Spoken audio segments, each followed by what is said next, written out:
Good morning, everyone. This is your Nilofer ma'am. I hope you all are fine at your homes and your studies are going well. So, as you all know, that we are doing the syllabus of internal assignment A1. Our subject is English literature, and in today's video, I will explain you worksheet 2. So, like always, before starting the work, you all have to mention today's date in your copies, that is 8th April 2021. With this, you have to mention online classwork in your copies and you have to mention lesson number, that is lesson 1A. The name of the lesson is not necessary to mention as you have started the lesson yesterday and you had already mentioned it. So now let's come back to the work of today's worksheet. In today's worksheet, first of all, I will explain you about models.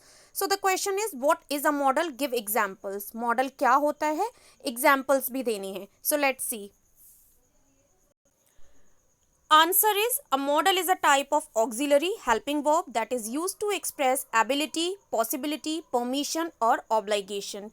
Model जो होता है वो एक प्रकार की auxiliary होता है, that is helping verb, जिसका यूज किया जाता है योग्यता दिखाने के लिए, संभावना दिखाने के लिए, परमिशन के लिए, ऑब्लाइगेशन कर्तव्य दिखाने के लिए. When we have to show certain situations then we use modals. Examples you can see the modals that are should, would, can, could, ought to, would have, may, might, must, used to, could have, has, have to. If you will understand how to use models, your speaking fluency will be better. So throughout the syllabus of English literature, we will make sentences by using the models only. And in internal assignment A1, in this chapter, we will make sentences by using the model should. So let's see the heading. Make sentences with these words by using the model should. First of all, we will make sentences with the model should. Note, let's see. Should is used for giving advice, duty and to ask someone's opinion. Should का use किया जाता है when we have to give advice to someone, किसी व्यक्ति को सलाह देने के लिए, कर्तव्य दिखाने के लिए, and when we have to ask someone's opinion, किसी व्यक्ति की राय पूछने के लिए, then we use should in these situations. Let's see the sentences. First word is motherland. So the sentences which we have made, that is, we should respect our motherland. हमें अपनी मातृभूमि की का आदर करना चाहिए, that is obligation, because ये हमारा कर्तव्य है. Second word is drive. Sentence which we have made, that is, you should drive carefully in bad weather. खराब मौसम में तुम्हें ध्यानपूर्वक ड्राइव करनी चाहिए. So that is also advice. एक सलाह दे रहे हैं आप किसी व्यक्ति को. Third word is laugh. The sentence which we have made, that is, we should not laugh at the weakness of others. हमें दूसरों की कमजोरियों पर हंसना नहीं चाहिए. That is also an advice which you are giving to someone.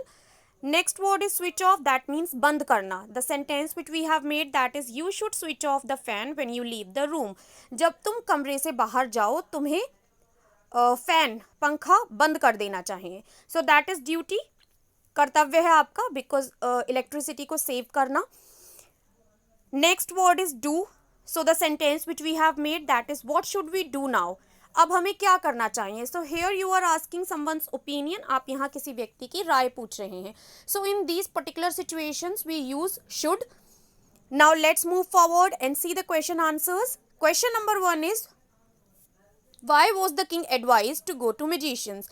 राजा को ये सलाह क्यों दी गई थी कि वो जादूगरों के पास जाए? The answer is, the king was advised to go to magicians because some wise men thought that in order to decide the right time for doing something, राजा को जादूगरों के पास जाने की सलाह इसलिए दी गई थी क्योंकि कुछ बुद्धिमान व्यक्तियों का ऐसा मानना था कि अगर हमें ये डिसाइड करना है कि किसी काम को करने का सही समय क्या है,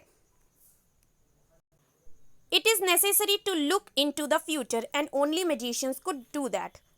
तो अगर हम ये जानना चाहते हैं that what is the right time for doing something, उसके लिए ज़रूरी है कि हम भविष्य को जानें, because no one knows what will happen in future and only magicians could do it. और केवल जादूगर ही भविष्य को देख सकते थे, इसीलिए राजा को ये सलाह दी गई थी कि उसे जादूगरों के पास जाना चाहिए. Question number 2 is, in answer to the second question, whose advice did the people say would be important to the king?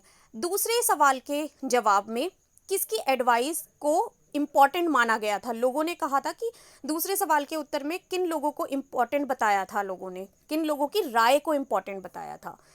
Answer is, in the answer to the second question, दूसरे सवाल के जवाब में the king was suggested to seek the advice of councillors, priest, doctors और the soldiers. तो राजा को ये सलाह दी गई थी कि उसे काउंसलर्स की अपनी एडवाइस सुननी चाहिए, पुजारियों की सुननी चाहिए, डॉक्टर्स की सुननी चाहिए एंड अपने सिपाहियों की एडवाइस सुननी चाहिए।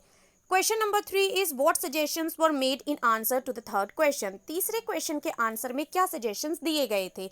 Answer is in answer to the third question, तीसरे सवाल के जवाब में some people suggested to the king, कुछ लोगों ने राजा को सलाह दी that science and fighting battle was the most important thing, कि विज्ञान और युद्ध लड़ना सबसे महत्वपूर्ण चीजें हैं। While others believe that religious worship should take first place, जबकि कुछ दूसरे लोगों का ऐसा विश्वास था कि जो धार्मिक पूजा पाठ होता है उसको पहला स्थान देना चाहिए। So in all the answers the king got the different response from the people.